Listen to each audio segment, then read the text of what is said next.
Estine, terre de contraste en vérité, où se côtoient au hasard des chemins de traverse, pierres néolithiques, passages à guet, petit théâtre de fortune et abbayes prestigieuses, comme celle de Bonne-Espérance, située à Vellereille-les-Bréeux, le plus petit village de l'entité d'Estine.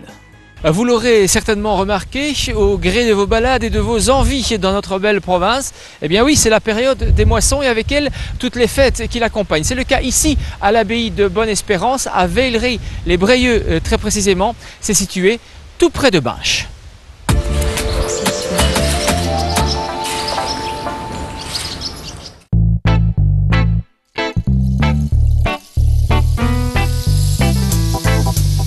Alors bien, Monsieur Rocher, d'abord merci de nous accueillir. J'ai envie de dire chez vous, mais cette demeure située sur le site de l'abbaye de Bonne-Espérance a une histoire, et une très longue histoire. Mais disons que l'abbaye a une très longue histoire aussi.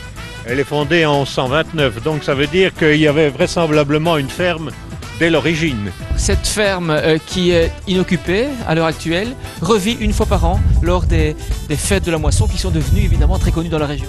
Mais à l'occasion de la fête de la moisson, on fait porte ouverte. Et donc le public a la possibilité de visiter la cour, la grange qui est très jolie. Monsieur Rocher, quand on pense que cette grange a plus de 400 ans, c'est exceptionnel, surtout dans sa conservation. Il faut dire que les matériaux sont, je dirais, nobles et tellement beaux. Oui, en fait, toute la charpente est en chêne. Et donc vous devez vous dire que chaque pièce de bois correspond pratiquement à un arbre. Donc il y a une petite forêt, elle est en chêne et elle est particulièrement soignée. Si vous regardez par exemple sur le dessus, les jambages, les doubles croix aux extrémités des charpentes, elle est extrêmement soignée, très jolie et dans un état qui est resté pratiquement impeccable. Cette ferme est inoccupée, mais forcément parce que plus adaptée aux techniques actuelles, et on s'en rend bien compte ici maintenant. Mais vous voyez, il y a d'abord toutes ces colonnes qui sont très jolies, mais qui sont un obstacle à toute mécanisation. Les portes sont relativement étroites, donc les engins ne savent pas rentrer à l'extérieur. Les chevaux sont malheureusement dépassés avec les tracteurs, et donc l'écurie ne sert plus. Alors cette abbaye, évidemment, c'est pendant tout ce week-end, on a parlé de la ferme, est également accessible avec une multitude d'activités.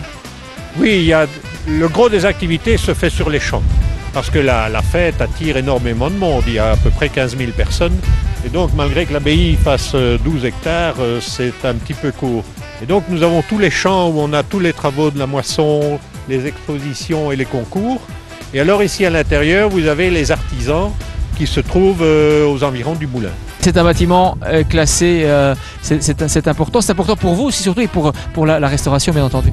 Toute l'abbaye est en fait classée d'intérêt exceptionnel parce que c'est un monument qui, dans le cadre du Hainaut, est tout à fait exceptionnel aussi. C'est la seule abbaye qui n'ait pas été endommagée à la Révolution française. Et donc, l'abbaye de Bonne-Espérance est la seule du Hainaut à avoir survécu intacte. Toutes les autres ont été ou en partie endommagées ou complètement détruites. Bonne-Espérance est restée tout à fait intacte. Et donc, nous avons la chance d'avoir un patrimoine exceptionnel. La région wallonne l'a reconnu et nous avons donc la chance de disposer de 95% de subsides pour restaurer.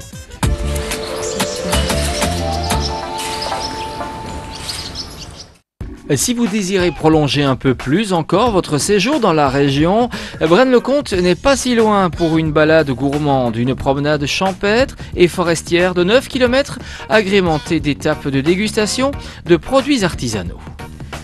Par contre, si vos envies sont plutôt musicales, Roisin vous fixe son rendez-vous annuel avec l'été musical, un festival de musique classique, mais attention là, les réservations sont indispensables au numéro qui apparaît sur votre écran.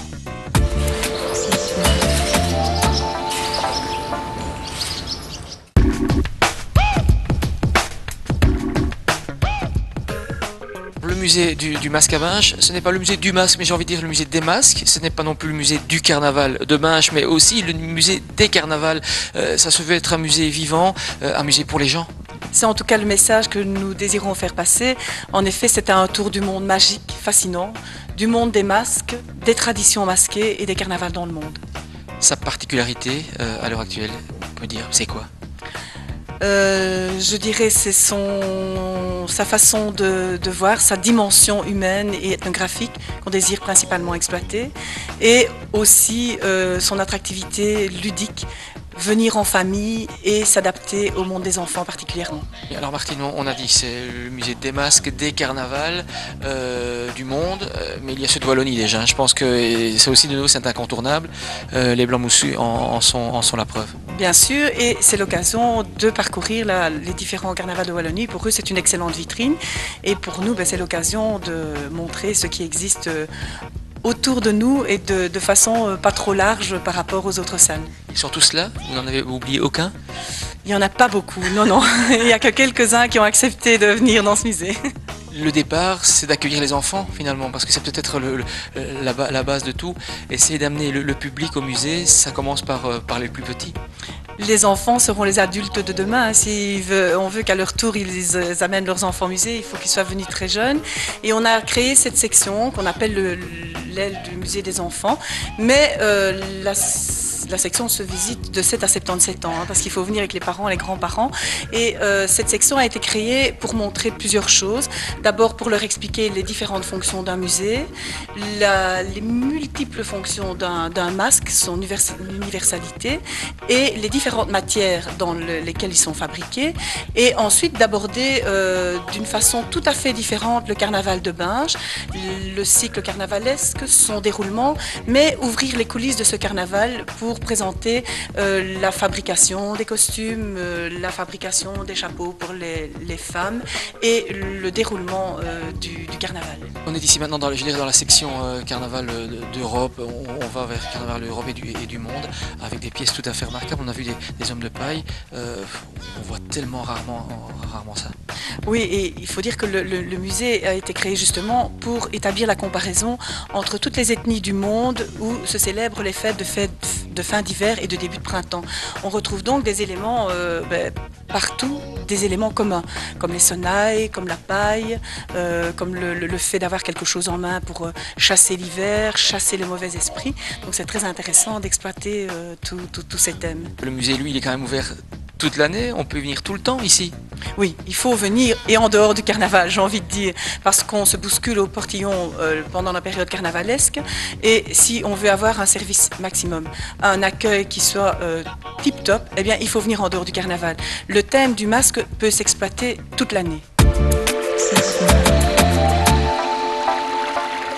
Voilà, n'oubliez donc pas les fêtes de la moisson à l'abbaye de Bonne-Espérance. La semaine prochaine, autre site, un musée à ciel ouvert, l'archéosite d'Aubechy. Alors si l'envie vous taraude de vous plonger ou de vous replonger dans la préhistoire, eh bien n'hésitez pas, rejoignez-nous en route donc pour de nouvelles aventures.